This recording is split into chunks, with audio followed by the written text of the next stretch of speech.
হরে কৃষ্ণ কৃষ্ণ কৃষ্ণ হরে হরে হরে রাম রাম রাম হরে হরে। জয় রাধারানীর জয় হোক, জয় মা মনসা বিশ্বহরি পর্দার জয় হোক। আমাকে কয়েকজন জিজ্ঞাসা করেছে, কমেন্টে লিখেছে যে মা, বাচ্চাদের শীতকালে জ্বর আসলে বা বড়দের শীতকালে জ্বর আসলে কি করে এই জ্বর কমানো যায়? যদি চট করে জ্বর না ছাড়তে চায় কি করবে? শনিবার করে সাদা ধুত্রা গাছের শিকড় তুলে আনবে।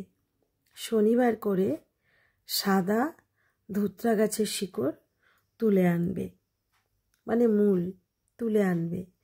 তুলে এনে সেটাকে গঙ্গার জল দিয়ে ধুয়ে একটু কেটে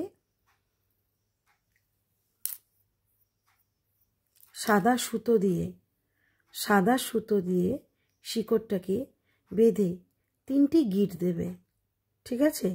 3টি গিঁট দিয়ে মেয়ে হলে বাঁ হাতে, ছেলে হলে ডান হাতে তোমাদের ইষ্ট দেবতাকে স্মরণ করে এই শিকড়টি ধারণ করলে শীতকালে যাদের জ্বর আসে, বাচ্চা হোক বা বড় হোক, বয়স্ক হোক বা বৃদ্ধা হোক, ভালো হয়ে যায়। জয় শ্রীকৃষ্ণ, রাধা মাধব, জয় রাধারানীর জয় হোক। হরে কৃষ্ণ, জয় মা মনসা বিশ্বহরি পদ্মার জয় হোক, জয় রাধারানীর জয় হোক। আরও একটি কথা, এখনকার মানে কয়েকটি ভক্ত আর কি, ইয়াং জেনারেশনের ছেলেরা ফোন করেছিল, তো আমি তো ফোন ধরি না, সেটা আমার ফোন আমার হাজবেন্ডই ধরে। ঠিক আছে? তো তার কাছেই কথাটা আর কি এসেছে, তা সে আমাকে জানিয়েছে।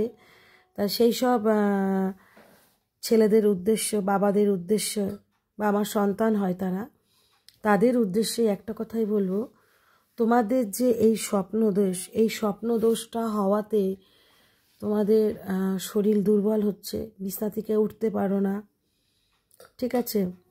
অনেক দুর্বল লাগে, কাজকর্ম করতে পারো না, মেজাজ খিটখিটে হয়ে যাচ্ছে, রোগা হয়ে যাচ্ছ, বুঝতে পারছি। তা এটা একেবারে নিরাময় করার জন্য আমার কাছে জানতে চেয়েছো, 2টি উপায় আছে। একটি উপায় আছে, সেম শনিবার করে কালো ধুত্রা গাছের শিকড় তুলে এনে 3টি গাঁট বেঁধে কোমরে ধারণ করে নেবে। ঠিক আছে? ইষ্ট দেবতাকে স্মরণ করে, তাহলে আর স্বপ্ন দেখবে না। এই জায়গাটা থেকে, এই রোগটা থেকে বেরোতে পারবে। আরেকটি কি করবে, রাত্রিবেলা আরেকটি আছে কি করবে, এটা করলে করতে পারো। আরেকটি কি আছে, রাত্রিবেলা খাওয়া দাওয়া করার পর, জামা কাপড় ছাড়ার পর, ভালো পরিষ্কার জামা কাপড় পরলে, বা যে জামা কাপড় পরে তুমি শোও না কেন, বিছানায় যখন শোবে তখন তুমি তোমার মায়ের মুখটা স্মরণ করবে, মাকে মনে করবে। তোমার যে জন্ম দিয়েছে না, সেই মাকে মনে করবে। মায়ের নামটি একটি খাতায় লিখবে, একটি ছোট্ট পৃষ্ঠায় লিখে বা একটা বড় খাতা নিলে লিখে সেই খাতাটি বা সেই কাগজটি তোমার বালিশের নিচে তলায় রেখে দেবে, মাকে স্মরণ করে। কথা দিলাম, সারা জীবনের মতো এই রোগ থেকে, এই স্বপ্নদোষ রোগ থেকে বেরিয়ে যাবে, এটা পরীক্ষিত। জয় শ্রীকৃষ্ণ, রাধা মাধব, সবাই ভালো থাকবে, সুস্থ থাকবে।